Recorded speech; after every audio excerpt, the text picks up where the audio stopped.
नमस्कार मंडळी, लग्नानंतर होईलच प्रेम या मालिकेच्या पुढील भागामध्ये आपण पाहणार आहोत की रम्या व वसुंधराने पाठवलेले गुंड हे पार्थ व काव्यावर जीवघेणा हल्ला करत असतात आणि त्यामध्ये काव्या ही गंभीररित्या जखमी झालेली असते आणि पार्थ हा तिला सावरण्याचा प्रयत्न करत असतो, परंतु काव्या ही बेशुद्ध होऊन कोसळलेली असते। तेव्हा काव्याच्या डोक्यातून मोठ्या प्रमाणात रक्तस्राव होत असतो आणि हे पाहून पार्थ अतिशय घाबरतो। तर तिकडे आपण पाहतो जीवा हा वकिलामार्फत आपली डिवोर्सची फाईल घेऊन आलेला असतो आणि तो नंदिनीला बोलतो की नंदिनी, तुम्ही या डिवोर्सच्या फाईलवर सही करा।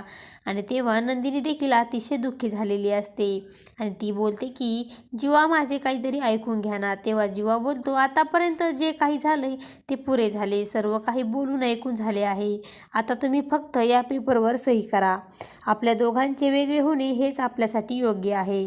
आणि तेव्हा मानिनी देखील खूप मोठा धक्का बसतो आणि नंदिनी मात्र रडत असते आणि ती रडत रडत पेपरवर सही करणार त्याच वेळेस पार्थचा फोन हा नंदिनीच्या फोनवर येतो आणि पार्थचा फोन उचलल्यानंतर तिला खूप मोठा धक्का बसतो। तेव्हा नंदिनी ही जीवा आणि मानिनी अतिशय घाबरतात। आता पुढे येणाऱ्या भागामध्ये पार्थ, जीवा, नंदिनी, काव्याला कशा प्रकारे वाचवणार हे पाहणे अतिशय रंजक ठरणार आहे।